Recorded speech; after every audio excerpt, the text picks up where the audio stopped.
हाय आर्मीज, आपका स्वागत है मेरे YouTube channel BTS Korean army 111 इन भोजपुरी सॉन्ग। तो आज मैं आपको डेविल से शादी पार्ट 5 बताऊंगी। तो चलिए स्टोरी स्टार्ट करते हैं। पिछले पार्ट में हमने देखा था कि युंगी ने जिमिन के लिए बहुत ही प्यारा सा हलवा बनाया था जो कि ज़्यादा ही स्वीट हो गया था। जिमिन ऐसे ही तारीफ करता है युंगी की और उसे अपनी बाहों में भर के उसे बेड पर ले जाकर और कहता है अब सो जाओ, बहुत ज़्यादा ही रात हो गई है।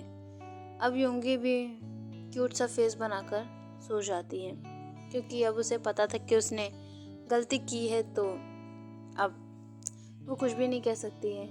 उसे तो बस इस बात की खुशी थी कि खैर जिमिन ने उसे कुछ कहा नहीं। युंगी जिमिन से पूछती है, मुझे लगा आप मुझे बहुत डांटेंगे, बट आपने मुझे इतने प्यार से क्यों समझाया, मुझे डांटा क्यों नहीं। तब जिमिन कहता है, अच्छा ये बताओ, मैंने कभी तुम्हें डांटा है या तुम पे कभी गुस्सा किया है। तो युंगी कहती है, आपने शादी वाले दिन ही तो मुझ पे गुस्सा किया था।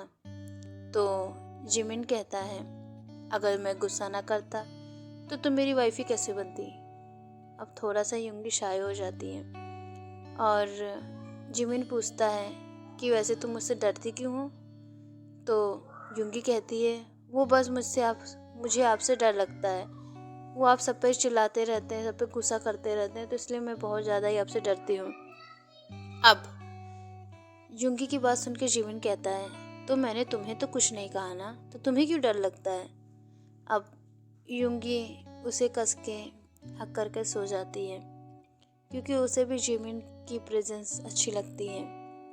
अब ऐसे ही कुछ दिन बीत जाते हैं और युंगी भी अब जिमिन से लव करने लगती है और जिमिन तो पहले से ही उसके प्यार में दीवाना हो चुका था। आज जिमिन का बर्थडे होता है, तो रात में ही जेके के पास जाती है युंगी और हॉबी के पास और दोनों बातें करते हैं कि आज भाई का बर्थडे है। तो युंगी कहती है, अच्छा मुझे तो नहीं पता था। तब हॉबी कहती है, क्या फ़ायदा यार युंगी, वैसे भी भाई को तो बर्थडे मनाना नहीं है, वो हमेशा ही अपने बर्थडे पे ज़्यादातर टाइम बाहर ही रहते हैं, वो तो घर भी नहीं आते, ऑफिस में ही काम करते हैं। तो युंगी कहती है, लेकिन इस बार मैं हूँ ना, तो वो ज़रूर आएंगे, तो क्यों ना मैं उनके लिए कुछ प्लानिंग करूँ। तब दोनों ही कहते हैं, हाँ तू सही कह रही है, प्लानिंग कर। अब बहुत ज़्यादा ही खुश हो जाते हैं तीनों। तब जेहोप और युंगी दोनों किचन में चली जाती हैं जिमिन के लिए केक बनाने और दोनों ही प्रिपेयर कर रही होती हैं। हॉबी कहती है, तू रहने दे युंगी, तेरे से नहीं होगा, वैसे भी तूने हलवा बहुत अच्छा बनाया था। अब युंगी उस पर भड़क के कहती है, अच्छा ये बता मेरा हलवा इतना मीठा कैसे हुआ, मैंने तो उसमें सिर्फ 4 चम्मच चीनी डाली थी। तब वहाँ पर जिन भी आ जाती है और कहती है, क्या तुमने 4 चम्मच चीनी डाली थी और मैंने भी डाल दी थी। अब हॉबी कहती है, यार युंगी मैंने भी 4 चम्मच चीनी डाल दी थी, इसी वजह से वो हलवा चाशनी बन गया। अब इधर दोनों ही शौक होते हैं और सबसे ज़्यादा शौक तो युंगी होती है कि उसके साथ ही ऐसा क्यों हो जाता है हर बार कि वो कुछ बनाने को सोचती है, कुछ अच्छा करने को सोचती है, उसके साथ हमेशा ही गड़बड़ हो जाती है। तभी हॉबी कहती है, चल ये सब बातें छोड़, अब केक पे ध्यान दे, नहीं तो ये ना ख़राब हो जाए। तब बहुत ही प्यार से उस केक को युंगी बनाती है जो कि बिल्कुल ही परफेक्ट बन गया था क्योंकि उसके साथ हॉबी भी थी। और अब जेके भी आ जाती है, जेके भी उसकी मदद करने लगती है और बहुत ही प्यारा सा केक बनके रेडी हो जाता है। अब हॉबी यहाँ से चली जाती है क्योंकि उसे कुछ काम याद आ जाता है और फिर जेके भी कहती है, मुझे भी थोड़ा सा काम है, मैं किसी काम के लिए जा रही हूँ बाहर, और तू याद से इसे फ्रीज में रख देना वरना ये ख़राब हो सकता है। अब युंगी बहुत ज़्यादा खुशी से केक लेके जाती है फ्रिज की तरफ और देखती है कि फ्रिज पूरी तरीके से भरा होता है, उसमें बिल्कुल भी जगह नहीं होती है। अब युंगी उस केक को उठाकर फ्रीज़र में रख देती है। अब ऐसे ही सब बहुत प्यार से अब डिनर कर रहे होते हैं। रात का समय हो चुका था, सब जिमिन के आने का वेट कर रहे होते हैं। अब बहुत ज़्यादा ही प्यार से सब जिमिन का इंतज़ार करते हैं, लेकिन जिमिन आकर डायरेक्ट ही अपने रूम में चला जाता है क्योंकि उसे फैमिलीज़ बिल्कुल भी पसंद नहीं है। अब वो अपनी फैमिली से बिल्कुल भी प्यार नहीं करता है, ऐसा सबको लगता है। लेकिन जिमिन अपनी फैमिली को पूरी तरीके से सेफ रखने की कोशिश करता है क्योंकि उसके दुश्मन बहुत ही ज़्यादा हैं। अब शाम के टाइम युंगी अपने रूम में जाती है और बहुत ही प्यार से जिमिन से कहती है, आप नीचे क्यों नहीं आए, आप डायरेक्ट ऊपर क्यों आ गए। तो जिमिन कहता है, तुम्हें तो पता है ना मुझे फैमिलीज़ नहीं पसंद है। तो अब युंगी बहुत प्यार से कहती है, आप सच में डेविल के डेविल ही रहेंगे, आपको कभी कोई सुधार नहीं सकता है। तो जिमिन कहता है, हाँ क्यों नहीं, ये नाम तो तुमने ही मुझे दिया है। अब युंगी से जिमिन कहता है, वैसे तुम मुझे डेविल कहती हो तो मैं तुम्हें क्यों ना राक्षसनी बुलाऊं, वैसे भी तुम्हारी वाइफ ही बन गई हो। डेविल तो शैतान होता ही है, तुम राक्षस बन जाओ, राक्षसनी। तो युंगी चिढ़ते हुए कहती है, क्यों, मैं क्यों बनूं, मैंने कोई आपकी तरह कोई गलत काम नहीं किया है, मैं नहीं किसी जाति लड़ने। तो जिमिन कहता है, ठीक है, अच्छा अब आओ जल्दी से सोते हैं। तब युंगी कहती है, मैंने आपके लिए केक बनाया है, चलिए उसे कट करिए क्योंकि आज आपका बर्थडे है।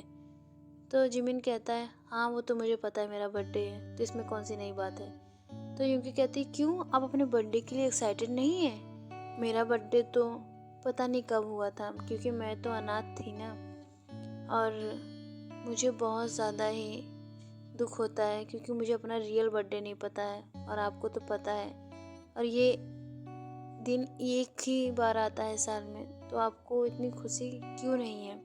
मुझे तो बहुत एक्साइटमेंट होती है, लेकिन मैं अनाथ हूँ तो मुझे उतना अच्छा फील नहीं होता है। तब जिमिन कहता है, खबरदार, जो आज के बाद तुमने खुद को अनाथ कहा तो मैं हूँ ना तुम्हारे लिए मैं हूँ, तो तुम अनाथ कैसे हो। अब युंगी स्माइल करती है, जिमिन उसके फोरहेड पे किस करता है और उसे बहुत ही प्यार से कहता है, जाओ अब केक लेके आओ। अब युंगी किचन में जाती है और फ्रीज़र खोल के केक निकाल के जिमिन के सामने रख देती है। अब जिमिन से कहती है, अब इसे काटो। जैसे ही जिमिन इसे काटने को होता है तो वो तुरंत ही शॉक हो जाता है क्योंकि वो केक तो पत्थर बन चुका था जो कि कटने का नाम ही नहीं ले रहा था। अब जिमिन कहता है, अच्छा ये बताओ कि इसे तुमने कहाँ रखा था। तो जिमिन की बात पे युंगी कहता है, मैंने इसे फ्रीज़र में रखा था। तो जिमिन फिर से पूछता है कि कितनी देर के लिए रखा था तुमने इसे फ्रीज़र में। तो युंगी कहती है, यही कोई 4-5 घंटे। तब जिमिन कहता है थोड़ा सा स्माइल करके, तब तो इसका हाल ऐसा होना ही था, अब इसे ऐसे ही छोड़ दो कुछ देर के लिए, बाद में ये नॉर्मल हो जाएगा। अब युंगी सैड सा फेस बनाकर बैठ जाती है और कहती है, मेरे साथ ही ऐसा होता है, मैं हमेशा कुछ अच्छा करने को जाती हूँ और मेरे साथ हमेशा ही बुरा हो जाता है। ऐसे ही मैंने आपके लिए हलवा बनाया तो हलवे में चीनी ज़्यादा हो गई थी, अब मैंने आपके लिए केक बनाया तो केक अब बर्फ़ का बन गया, मुझसे कुछ होता ही नहीं है। तब जिमिन कहता है, तो बेबी तुम्हें करने की क्या ज़रूरत है, इतने नौकर मैंने किस लिए पाल रखे हैं, इसलिए कि मेरी जान जाके काम करें। तो युंगी कहता है, क्यों, मैं नहीं कर सकती क्या, मैंने आपके लिए इतने प्यार से केक बनाया था, वो भी अब ख़राब हो गया। तो जिमिन कहता है, ख़राब कहाँ हुआ है, इसे थोड़ी देर रख दो, वो अपने आप नॉर्मल हो जाएगा, फिर हम लोग कट कर लेंगे। अब जिमिन थोड़ा सा रोते हुए कहती है, मैं हमेशा ही कुछ ना कुछ गलत कर देती हूँ और आप मुझे हमेशा ही प्यार से समझाते हैं और मुझे डांटते भी नहीं हैं। तो जिमिन कहता है, मैं क्यों डांटूंगा अपनी जान को, मेरी जान है तो मैं अपनी जान को क्यों डांटूंगा। तब युंगी थोड़ा सा स्माइल करके कहती है, ओके ठीक है। तो जिमिन कहता है, जब तक ये ठीक होता है तब तक मैं फ्रेश हो लेता हूँ, और मैं जब तक फ्रेश होके आऊँगा तब तक ये केक ठीक हो गया होगा, तब हम लोग इसे कट कर लेंगे। तब जिमिन की बात पे युंगी कहती है, हाँ ठीक है। अब कुछ देर बाद जिमिन फ्रेश होके आता है और केक सच में नॉर्मल हो जाता है। अब युंगी बहुत ज़्यादा एक्साइटेड होके कहती है अब जल्दी से इसे काटिए। तो जल्दी से जिमिन इसे कट करके युंगी को खिलाता है और युंगी जिमिन को। अब दोनों ही एक दूसरे की बाहों में सो जाते हैं। अब युंगी को भी जिमिन की आदत हो रही थी धीरे धीरे। युंगी को जिमिन सिर्फ फोरहेड पे किस करता था और आज तक कभी लिप्स पे भी किस नहीं किया है, क्योंकि अभी वो बच्ची है। इस वजह से वो नहीं चाहता उसे कुछ हो और वो हर्ट हो। जिमिन कभी भी युंगी को दर्द में देख नहीं सकता है, इसलिए वो जब भी रोती है तो जिमिन उसे प्यार से समझाता है, क्योंकि वो युंगी से बहुत प्यार करता है। उसने पहले जब युंगी को देखा था तो उसका दिल पहले ही युंगी पे आ गया था, लेकिन उसे ये फीलिंग एक्सेप्ट ही नहीं करनी थी, क्योंकि उसके इतने सारे दुश्मन हैं कि युंगी को हार्म करने के लिए बिल्कुल भी नहीं सोचेंगे, उसकी जान लेने के लिए एक पल भी नहीं सोचेंगे। अब जिमिन को इसी बात का डर रहता है कि उसके दुश्मनों को अगर युंगी के बारे में पता चल गया तो उसका क्या करेंगे। जिमिन बहुत ही ज़्यादा सोच में होता है और कहता है क्यों मैंने उसे अपनी ज़िंदगी में आने दिया। कितना कोशिश की थी मैंने कि अगर मैं उसे खुद से दूर रखूं तो ज़्यादा बेटर होगा, लेकिन ये पागल मेरे घर में ही आके रहने लगी। अब मैं इसे इग्नोर कैसे करूं? मेरी जान बन गई है अब ये। इसे अगर कुछ हुआ तो मैं बर्दाश्त नहीं कर पाऊंगा। अगर जिसने भी इसे कुछ करने की कोशिश की तो उसकी तो मैं हालत ही ख़राब कर दूंगा, उसे मैं मार डालूंगा, ख़त्म कर दूंगा। ये सब सोचते हुए वो युंगी के बालों में अपने हाथ को फेर रहा होता है और बहुत ही प्यार से उसे सुला रहा होता है। ओके बाय यार, मैं इस पार्ट को मैं एंड करती हूँ। नेक्स्ट पार्ट में जानेंगे कि अब आगे क्या होता है। तो बाय यार मिस।